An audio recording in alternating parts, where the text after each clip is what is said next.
Presidential candidate Donald Trump questioning Dr. Ben Carson's religion as new polls show Carson taking the lead in the Republican race for the White House. So in an apparent move to try and gain standing with evangelical voters in Iowa, Donald Trump questioned Carson's religion, and he says now he has no reason to back down. I'm Presbyterian. Boy, that's down the middle of the road, folks, in all fairness. I mean, Seventh-day Adventist, I don't know about. I just don't know about.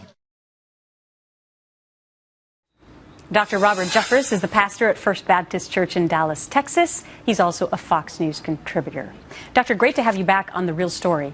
Help us all understand what the difference is between Donald Trump's Presbyterian religion and Ben Carson's Seventh-day Adventist.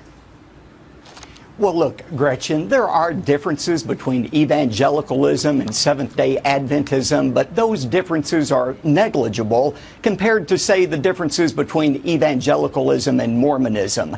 But I don't think voters really care about this election round. They're more interested in practical issues like immigration, the economy, and national security. But I believe you're going to see this battle going back and forth between Carson and Trump for evangelical voters for this reason. Carson and Trump each represents one half of the equation of what evangelical voters are looking for: a strong leader and a committed Christian. And Carson appeals to those who believe faith is most important in a candidate. I think Trump appeals to those who believe that leadership trumps all other qualifications, which is why Trump is going after Carson's faith right now to bring down those numbers. You know, that's a really interesting analysis, because I guess what you're saying is that voters are not looking at the theology behind the religion as much as other things, like how that would make these men handle the issues. I think that's exactly right. And again, there are differences between evangelicalism and Adventism, but I don't think voters are in the mood for theological nuance this election season whatsoever. Well, do you think, Dr. Jeffress, that politics should meld with religion? I mean, we've had conversations about this with other candidates, but do you think that it's the right place to bring in religion?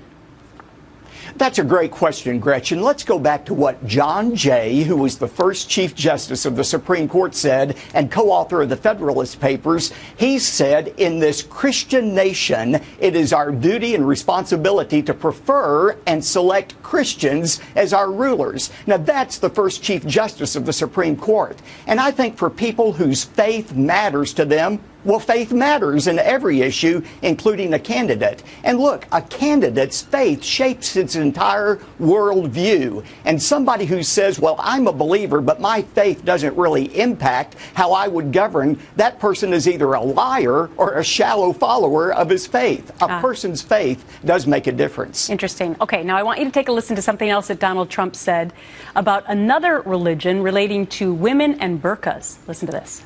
They want to. What the hell are we getting involved for? In fact, it's easier. You don't have to put up makeup. Look how beautiful everyone looks. Wouldn't it be easier? Wah. Right? Wouldn't that be easy? I'll tell you, if I was a woman, I don't want to. Wah. I'm ready, darling. Let's go. All right. What do you make of that? Classic Trump. But look, I actually believe these comments may resonate more positively with voters than questioning Carson's Adventist faith. And here's why. Behind the comedy of what Trump is saying, I think he's tapping into a concern many Americans have about our intervention in the Middle East. Look, Americans want our security protected, but they don't want us spending American lives and treasures to try to impose Western values on a Middle Eastern culture. And I think that's why Trump is resonating beyond Republicans to Democrats and independents as well. He understands those reservations many Americans have. All right. You wrote a fascinating article on FoxNews.com about religion and politics. I invite people to check that out. Dr. Jeffress, thank you.